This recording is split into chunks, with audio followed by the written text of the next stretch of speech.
Selamat pagi teman-teman, kembali lagi bersama saya Dodi Ardus Erong. Pada kesempatan ini kita akan membahas salah satu teori belajar, yaitu teori belajar konstruktivisme. Oke teman-teman, jadi ada beberapa hal yang kita akan bahas dalam teori belajar konstruktivisme ini, antara lain yang pertama pengertian konstruktivisme, yang kedua proses konstruktivisme menurut Jean Piaget, yang ketiga prinsip-prinsip konstruktivisme, yang keempat karakteristik konstruktivisme, dan yang terakhir implikasi teori belajar konstruktivisme.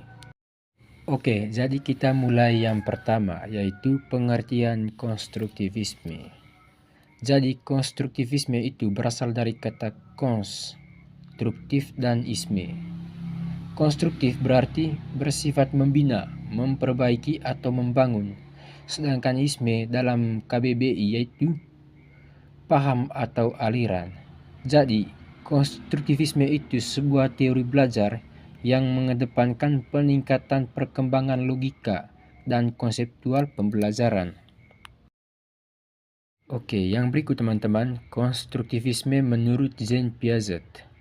Jadi menurut Jean Piaget itu, konstruktivisme ialah pengetahuan yang diperoleh merupakan hasil dari konstruksi pengetahuan awal dengan pengetahuan yang diperolehnya.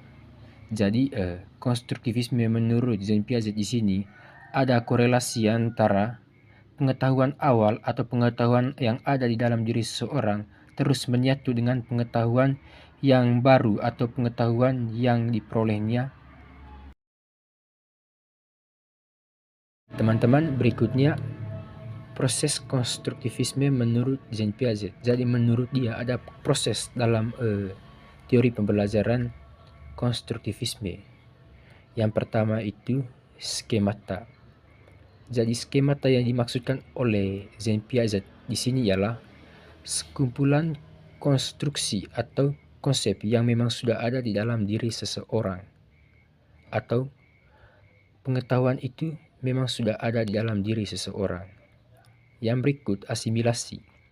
Jadi asimilasi menurut Jean Piaget di sini ialah proses atau integrasi pengetahuan yang baru ke dalam diri seseorang. Dan bagaimana supaya skemata dan asimilasi ini menyatu? Maka adanya proses yang ketiga, yaitu akomodasi.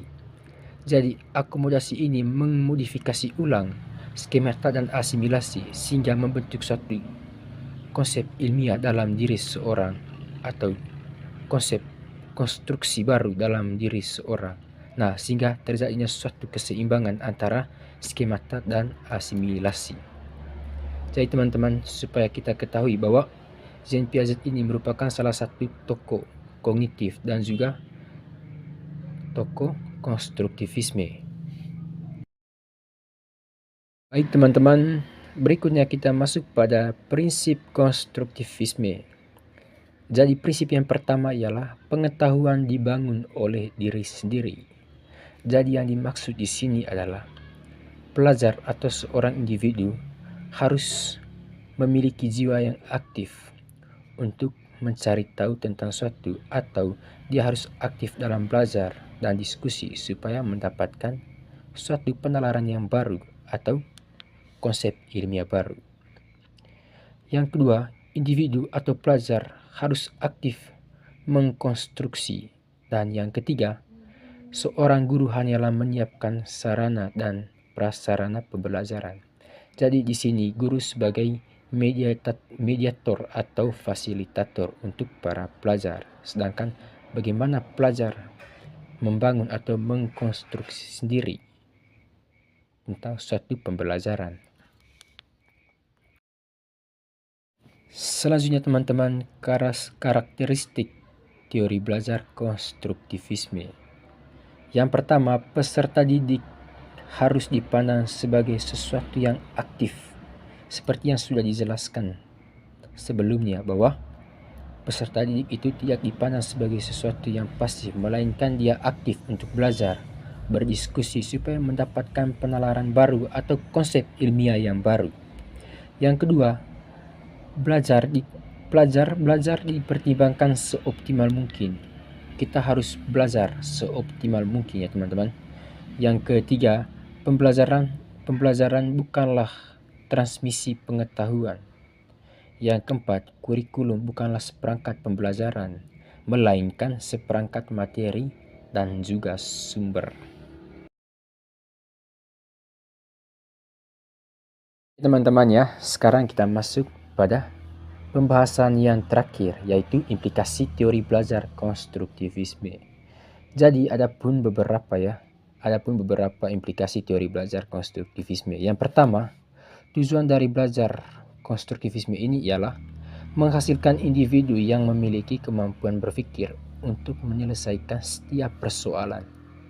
Yang kedua, individu diharapkan selalu aktif dan dapat menemukan cara belajar yang sesuai dengan dirinya atau yang sesuai dengan kemauannya sendiri.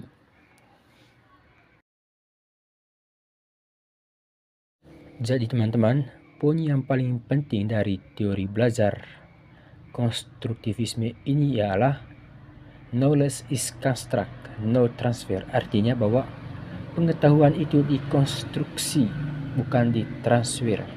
Jadi dapat saya simpulkan begini ya teman-teman, bahwa teori belajar konstruktivisme ini yaitu bagaimana cara kita untuk berpikir tingkat tinggi atau mempunyai penalaran yang tingkat tinggi. Oke teman-teman, itu saja penjelasan dari saya mengenai teori belajar konstruktivisme. Semoga apa yang saya bahas secara singkat tentang teori belajar konstruktivisme ini dapat bermanfaat bagi teman-teman. Sekian dan terima kasih. Bye-bye.